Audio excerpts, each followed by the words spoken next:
முருக பக்தர்களுக்கு அன்பான வணக்கம். என்னோடய முதல் வீடியோவில் முருகன் அடிமை சேனல் எப்படி உருவானது, என்னோடய டீட்டெயில் பற்றி சொல்லியிருப்பேன். இது வந்து முருகன் அடிமை மீனாங்கிற சேனலோட 3வது பார்ட். ஸோ இதில் வந்து பார்த்திங்கன்னா நான் 108 டைமு ஓ முருகா ஓ முருகான்னு சொல்லிவிட்டு நான் எழுதியிருக்கேன். ஒரு 10 வருஷத்துக்கு முன்னாடியே அப்பயே முருகா முருகான்னு சொல்லிட்டு இருந்திருக்கேன். ஸோ அப்போ வந்து முருகனை பற்றி உணரலை. ஸோ எனக்கு என்ன வேண்டுதலோ அதை நினச்சிக்கிட்டு முருகனை நினச்சிக்கிட்டு எழுதுவேன். அப்போ வந்து எனக்கு அந்த வேண்டுதல் வந்து பழிச்சிருக்கு. எனக்கு வந்து முருகன் என்ன கேட்கணும் முருகன் கொடுப்பார். ஸோ வந்து பார்த்தீங்கன்னா இதெல்லாம் நான் ஏன் சொல்கிறேன்னா, எனக்கு ஒரு வருஷமாகவே மனசுக்குள்ளே கேள்வி எழும்பிட்டுருக்கு. நம்ம எதுக்கு பிறந்தோம், ஏன் பிறந்தோம், இங்கே எதுக்காக வந்திருக்கோம், இங்கே நமக்கு என்ன வேலை அப்படின்னு சொல்லி எனக்குள்ளே கேள்வி வருது. அப்புறம் பார்த்திங்கன்னா இந்த ஒரு வருஷமாக சரியாக வருமானம் இல்லை, எனக்கு சரியாக வேலையும் கிடைக்கல.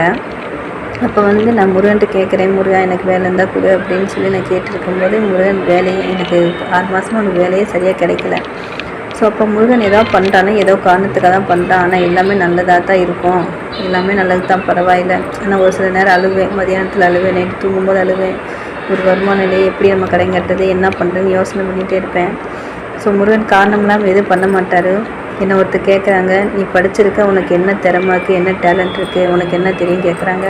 நான் யோசனை பண்ணுறேன், எனக்கு என்ன திறமை இருக்குது, எனக்கு தெரிஞ்சதெல்லாம் அப்பன் முருகன் தானே அப்படின்னு. ஸோ நம்ம யூடியூப் சேனலே நமக்கு தெரிஞ்சதெல்லாம் முருகன் தானே. ஸோ முருகனை பற்றி பாடுவோம், நம்ம முருகன் நடத்திய அதிசயங்களை பற்றி சொல்லுவோம். முருகன் நமக்கு என்ன நம்ம வாழ்க்கையில் என்ன பண்ணியிருக்காரோ ஸோ அதை சொல்லுவோம். நம்ம மூச்சுள்ள வரை முருகனை பற்றி பாடுவோம், முருகனை பற்றி பேசுவோம், நமக்கு தெரிஞ்சதெல்லாம் முருகன் தானே அப்படின்னு. ஸோ அன்றைக்கி முருகன் எனக்கு உணர்த்தினது. ஸோ ஏதோ மூலமாக நமக்குள்ளே இருக்க திறமையை வெளிக்கொண்டு வருவார். நம்ம எதுக்கு வந்திருக்கோம் அப்படின்னு, நம்ம யார் அப்படின்னு ப்ரூவ் பண்ணுவார். ஸோ அதுதான் முருகன். ஆனால் கொஞ்சம் பொறுமையாக இருக்கணும். முருக பக்திக்குள்ளே வந்துட்டோம்னா எல்லாம் சோதனை பண்ணி பார்ப்பார். எல்லாத்துலேயும் நம்ம பொறுமையாக இருக்கணும். அப்போ ஸோ இந்த மாதிரி இருக்கும்போது நான் முருகன் அடிமை சேனல் அப்படிங்கிற நான் சேனலை கொண்டு வந்திருக்கேன். நான் முருக பக்திகளுக்கு மட்டும் நான் சொல்லலை.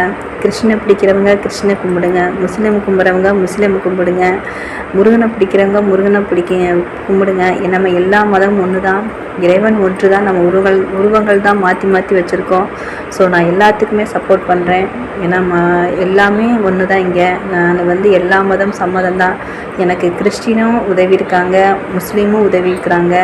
ஏன்னா எல்லோரும் வந்து என் வாழ்க்கையில் எனக்கு வந்து கஷ்டத்தில் இருக்கும்போது எனக்கு உதவி செஞ்சுருக்காங்க. அதனால் என்னை வந்து உங்கள் வீட்டு பிள்ளையாக நினச்சி எனக்கு சப்போர்ட் பண்ணுங்கள். நான் முருகன் அடிமை சேனலில் முருகன் என் வாழ்க்கையில் நடந்த அதிசயத்தை அற்புதத்தை உங்களுக்கு நான் சொல்கிறேன். இதை எல்லா புகழும் இறைவனுக்கே.